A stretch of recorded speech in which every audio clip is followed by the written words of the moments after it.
Als anys 60, la Unió Soviètica va idear una nova computadora. Per tal que funcionés, havia de retardar el senyal que connectava dos elements amb una determinada velocitat. La solució matossera que es va improvisar consistia en connectar aquests dos elements amb uns cables llarguíssims que feien arribar el senyal al moment adequat perquè tot funcionés correctament.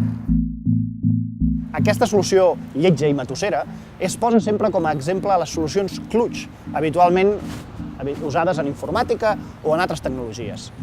Clutch, en anglès, i si agafem les seves inicials, significa clumsy, lame, ugly, dumb, but good enough.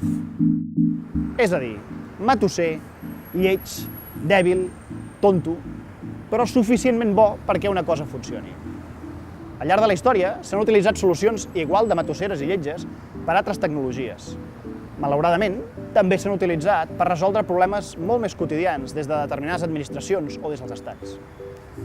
En la recerca del benestar, independentisme racional versus nacionalisme emocional, intento posar aquest i altres exemples de com avui dia les administracions, especialment les estatals, amb els anys han anat incorporant tot un seguit d'elements no necessaris per garantir-nos el nostre benestar, que és el motiu pel qual van ser creats fa més de 5.000 anys els estats. Dels meus valors, de la meva identitat nacional, de les meves creences religioses, ja me n'ocupo jo, gràcies. L'Estat s'ha d'ocupar de garantir-me les carreteres, l'educació, els hospitals. Res més, és tan senzill com això. A la recerca del benestar intenta compartir totes aquestes reflexions en un moment en què, especialment el nostre país, està intentant imaginar-se com es pot articular com a estat en una futura Unió Europea.